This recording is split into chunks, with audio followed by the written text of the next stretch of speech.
We're here this morning to talk about the future of the social web. What are the big opportunities available to us as content creators and social media influencers? This morning, we're going to hear from people who are leading these initiatives every day. In our next conversation, we're going to have, kicking it off, Melissa Barnes of Twitter and Kara Swisher of Recode. A couple of things about these two impressive women. Melissa Barnes is the head of global brands for Twitter. She works directly with the leadership of Twitter's biggest customers to help them get the most value out of the platform. Her goal is to drive measurable business results through robust activations that scale worldwide. Previously, she was a senior vice president at Fleishman Hillard, where she led the consumer digital team and worked with a variety of Fortune 10 to 1,000 companies. She also is an expert on content and community management models and managing crises within social media. She will be in conversation with Kara Swisher, decorated technology journalist and commentator. She is currently co-CEO and creator of Revere Digital with Walt Mossberg. This is a tech and media news company that publishes the Recode site as well as the venerable Code conferences. For those of you who have been watching the space for the past 12 years, you may remember their very successful first initiative, All Things D. She appears regularly on CNBC as part of Recode, and she writes occasionally for Vanity Fair magazine. She recently appeared in HBO show Silicon Valley, where Mike Judge cast her playing herself.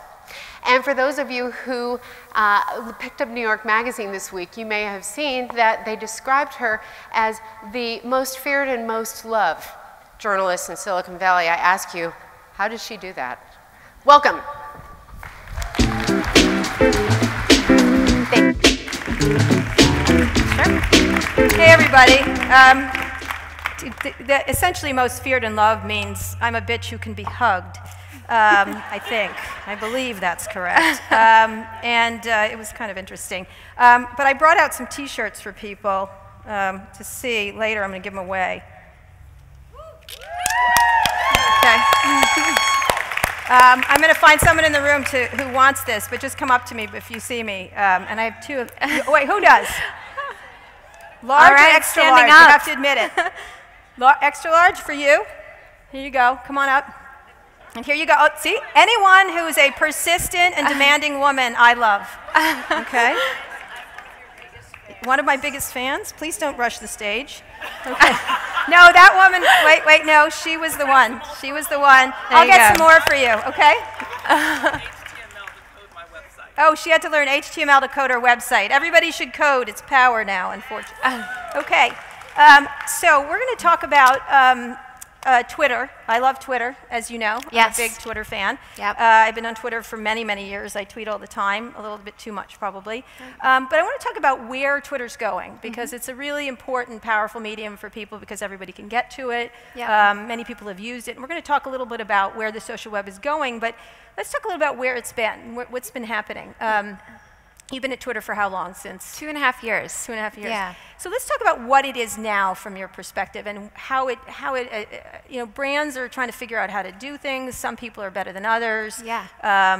Talk a little bit about what works right now on Twitter. Yeah, so this is timely because we're just coming off the World Cup, right. Which I think probably showed, what Twitter can be when it's used in the best possible way, which is it's sort of the roar of the crowd, right? These moments happen, and you see everyone respond. Everyone sort of leans in, and it's not about who you know, it's who's talking about what you're most interested in. Right. And so what we would see at Twitter is this big moment would happen. Somebody might bite someone, or a great goal would get scored, and you would see. Is biting good for you? Yeah, actually, biting is great for Twitter. Someone vomits. Not great for society, but great for Twitter. Right. And so you would, and what was amazing is that the world was watching. And you have people in different time zones, you have people speaking different languages, and yet they're all connecting around this moment. We had Hillary Clinton in the office on Monday, and we opened it up against the hashtag Ask Hillary, where you could ask questions. And she'd been at other places in Silicon Valley that day. Yep. But it wasn't until she came to Twitter that everyone could sort of listen in and participate, and you can go and watch the video. It's on YouTube. But this ability to sort of connect, and what we see is that Twitter is sort of where stories start. It accelerates stories, and then, you know, where they go from there, you know, it could be anywhere. One of the complaints about Twitter is obvious, it's super noisy. That certain people distinguish themselves, certain people get numbers, it's based on numbers and followers and celebrity and things like that. Obviously the Kardashians are the geniuses of Twitter. They are. They're going to be running the world, so you need to be everyone be careful. You better get ready for that. But you know, the more interesting are let's start about what works on Twitter, because right now it's super noisy, and to distinguish yourself, if you're anybody, you have to be a couple things. Let's talk about what you need to do to become that way. Yeah. Besides getting bitten on certain body parts. Doing something a little extreme. No, I think, you know, you look at, I mean, this is a great audience. You've all sort of distinguished yourself based on having a unique voice, a unique point of view, right? And when we see this group is super facile with that. Yeah, absolutely. You're great writers. You have a way of phrasing things that resonates with people. There are a lot of people who, you know, weren't necessarily the president of, you know, whatever country and joined and have found a following because what they're saying is great. Kelly Oxford is a blogger, and she joined Twitter and is funny and clever and sort of has this great wit. She's a great follow, and, you know, I think I discovered her when she maybe had like 80,000 followers, and I think she's now up to like 500,000 or something like that. So, you know, the retweet is a great, that's how I find a lot of interesting folks, and frankly, you know, if it's noisy to you as somebody that's consuming, then it's you need to be following different folks and changing that. So let's talk about what works now, because and then I want to talk about other things beyond Twitter, like how people can. You guys have Vine, there's Snapchat and things like that.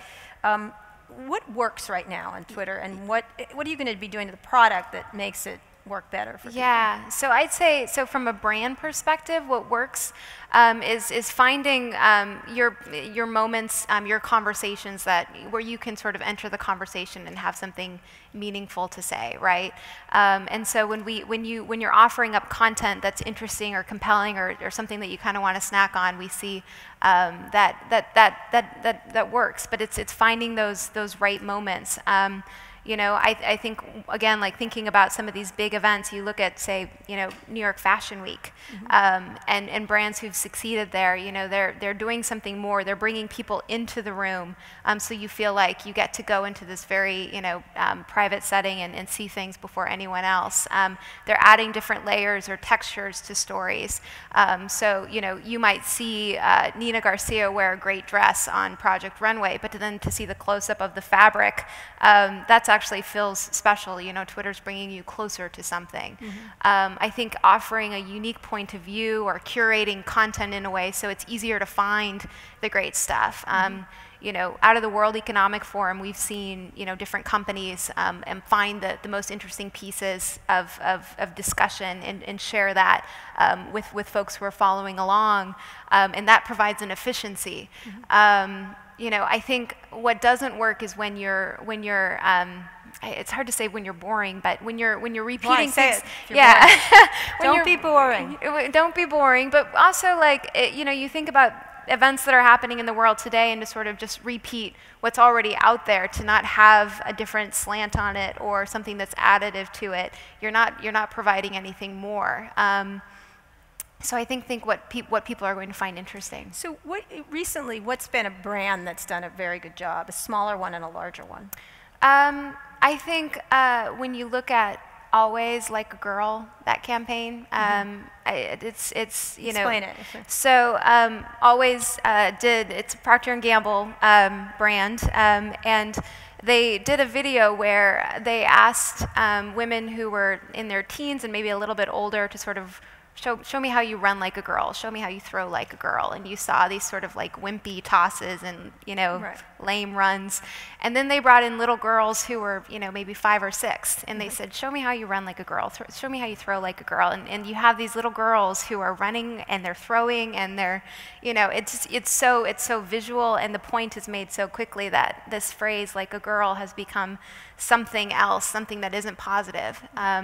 And so, you know, I discovered the campaign on Twitter because, you know, my boss, you know, tweeted about it, and that's how I found it. And it's been, and so we saw Twitter sort of, you know, accelerate the discovery of that video.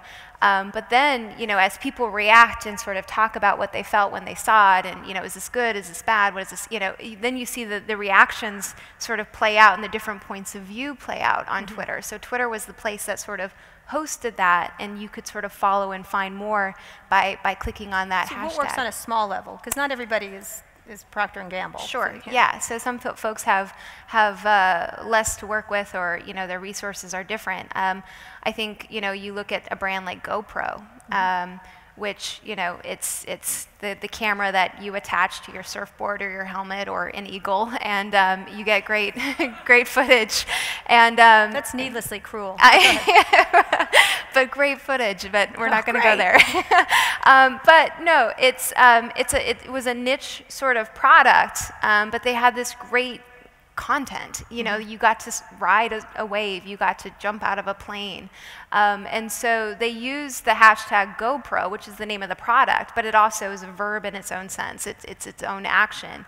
And they ask people to sort of, you know, via that to sort of share their videos, and they'll, you know, they share them out with a broader community. And now, you know, they're at this place where they're trying to become relevant and to people beyond just sort of the adventure seekers, that actually GoPro, you know, can capture a day of sledding with your daughter. Right. And that's amazing content. So I think they've done a really great job with few resources. You know what, I'm going to do a whole day of me having to meet with male VCs. That should be a horror. I'd love to follow that along, yeah. Where I'm making them feared, not like, scaring VCs. Ah. Good, please. I have something on you. That would be so good. Who wouldn't follow? Exactly. Yeah. So, so when you think about that, well, you're talking about video a lot. You're talking about doing video. That's not something Twitter's known for. It's the 140 characters. You guys have Vine. Now there's Snapchat. There's all kinds of other ways to do it. Talk a little bit about that concept, because there's both on Vine and on Snapchat, there's all kinds of branding going on now. Sure. Some of it appalling, some of it fascinating. Yeah. So I'd say that when, you know, we've known for some time, you know, when the content is richer in a tweet, you know, 140 characters can do a lot. It can tee up something really interesting. But when you have video, when you have photos, people click more. You know, they engage more. And so we've refined and streamlined our product so that video does now play within a tweet, and it's pretty seamless. But Vine was an interesting acquisition for us last year, because, you know, we saw an opportunity, we saw a great company, we saw a great product. And what was interesting about it is when you think about the idea of 6 seconds, it really aligns well with sort of the simplicity of Twitter and the brevity that people are going to the platform to find, right? And so it's grown really quickly, and we've seen a lot of great work from brands as they've played around with it.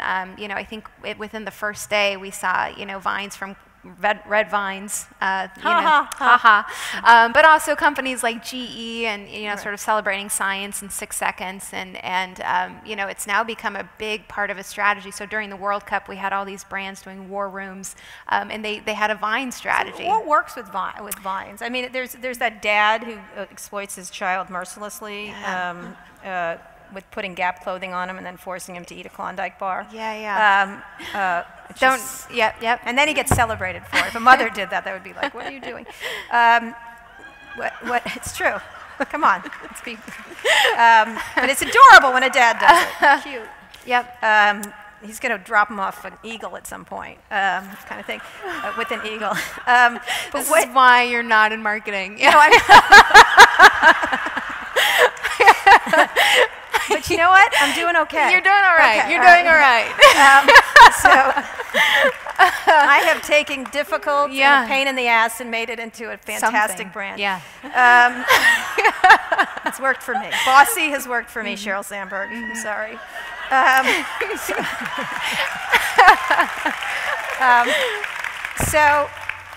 Sheryl sent me a very funny, she keeps sending me, she has all this swag around Lean In and Bossy and stuff like that. And she said, would you like some? And I said, I'd rather poke my eye out than have your swag. And then she sent me a huge box of all of it and said, as requested. Anyway, she has it in her house as a little secret, and she has it in perfect boxes, as you might imagine, and they're all labeled exactly perfectly. You know. Yeah. On shelves. Yeah. It's like fantastic. And you know she did it herself at night with her little thing. Anyway, moving on. What works in a Vine? Yeah. What works if you're using the Vine or Snapchat? What do you think of Snapchat? What is the? I think Snapchat's just another example of a new kind of platform that we have to sort of play with. Right. It sounds like it's gained ground with a certain community of folks, and they're using it for a reason, and so we need to understand why. I think what you're referring to is kids making sex things, well, right? Hopefully not. But right. I don't know enough about their user base to actually go too deeply on Snapchat. I know I keep taking off my 12-year-old's phone, but actually it has more use cases. It does. Stories, I think stories and stuff. If you step back and think about any of these sort of new emerging things, why are people playing with it? What's the value that they're getting there? And I think there's almost like a gamification going on with something like Snapchat, right? Which people find fun. And so as a brand, how do you sort of contribute to that gamification and participate that in a way that sort of is true to the spirit of why people are there? And so with Vine, what we're seeing is the 6 seconds you can actually tell a really great story, and so that's part of it. What is the story of 6 seconds that you're going to get? And we've seen a lot of creativity with things like stop motion. You also just in the way the different people are, they're cutting to different folks doing different things. There's people who are doing things like during the Olympics. Visa actually did a lot of different vignettes featuring the different athletes who were competing in the games, bringing people into the Olympic Village and showing different parts of it. And it was just a different take, a different layer on this story that was already happening, and it's sort of delightful, right? And you're only committing to 6 seconds, so if it sucks, like, you can go on to the next thing. Right. I've noticed my kids watch them incessantly. Watch them all the time. Mostly what they like is people hitting themselves on the head with hammers and things like that. But those are your kids. Yes. Well, not everyone. Yes, they are. Rochelle and Nellie are coming on later to talk about e-commerce. My kids spent $3,000 in 15 minutes on in-app purchases by accident. So I know all about that. But what doesn't work? What doesn't work on these things? What is something you should avoid? I think when you're too blatant in terms of your marketing message and it feels like you're looking at the billboard of a side of a bus, that sort of turns people off. I think, not thinking about sort of the story you want to tell, I think also turns people off. I think also just thinking about only what's going to go on that platform that you're telling your story, right? So what we know today and what we spend a lot of time talking to brands about today is that, if you're looking at 30,000 feet and looking at sort of the journey a person takes when they're, going through their day and sort of watching a story unfold, it doesn't just stop at the TV show where you're a sponsor. There's, maybe an ad, and then maybe people are watching on Twitter, and then the next morning they're going to discuss, or, maybe on Facebook, and then, they're going to walk out of their office and they're going to see a billboard, and, there's sort of all these different places. And I think, marketing has always existed like that. There's always been, TV, and, well, not always, but, TV, magazine, all these different places where you could tell a story. Now with digital and these new platforms, you can sort of accelerate it, you can connect it, you can amplify it in real time, and I think that's probably Twitter's one of our greatest strengths. Amplify, that's your favorite word at Twitter, right? We do like it, yeah, and it's worked out well for us. Yeah. Well done, well marketing. Thank you. So I think a lot of what you're talking about is being genuine. They're trying to be, possibly being fake, but seeming genuine also. Hopefully genuine. Hopefully genuine. Which is it's an art form. I think people pick up. I think people pick up on it when it's not genuine. If it doesn't feel right in the moment, and it feels like you're sort of pushing or not being real, then it turns people off. There's something there. I mean, someone who's super successful. We were talking about backstage, Mark Andreessen. He's got a cup full of crazy going on Twitter, and it works for him. You know what I mean? His sort of demented rants, and he is like that at night. He does do a series of tweets at times to just tell, to make a long point. But we have had a lot of executives come to us and say, I'd like to be on Twitter. And the reason why is they see it as an opportunity for thought leadership. They see it as an opportunity to humanize the company and what it stands for. Believe it or not, these people are running organizations of thousands of people sometimes, and it brings those people closer to them. And so now, you were talking backstage. You thought Rupert Murdoch was a successful tweeter. Yeah, I do. Right. You know, in the sense that another cup full of crazy. Yeah, but, okay. well, you know, think of him what you want. Well, but he's actually a gallon full of crazy. He joined Twitter when he was going through a really difficult time in I love the public. A very difficult time. They phone hacked dead yeah, people. The phone hack. Like there was a lot of negative discussion about Rupert. That must have been so hard on him. It was. Wow. It wasn't good for Rupert. Okay. And so the idea of coming onto this public platform and actually, you know, being perhaps potentially available and saying whatever you want, like that would make a lot of communications folks very nervous. Yes, it did. And I'm sure it did. Yeah. But Rupert Murdoch was tweeting his real thoughts, and it was very much, you know, he was, you know, divisive and opinionated and, you know, saying whatever he wanted. But it was clearly him, and it felt authentic, and it did sort of have this interesting humanizing effect at a time when he was sort of associated with this huge corporate evil company.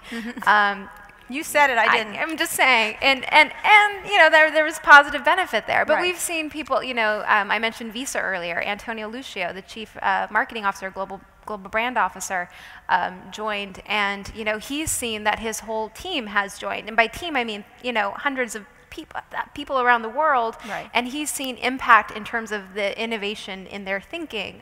Beth Comstock from GE does a fabulous job. Wendy Clark from Coke, she's fabulous.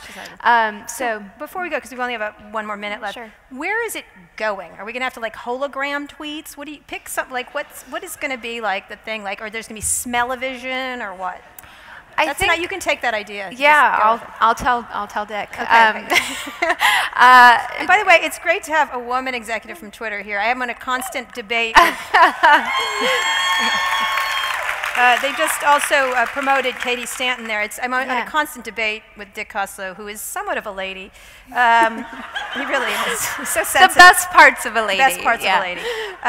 Not those parts. No, but we're always debating why there's not enough women in a medium that is so heavily women used. I always argue that how it's impossible to have 10 white men on a board. It's mathematically impossible that it just happens that way. But anyway, and he's like, no, it just happens.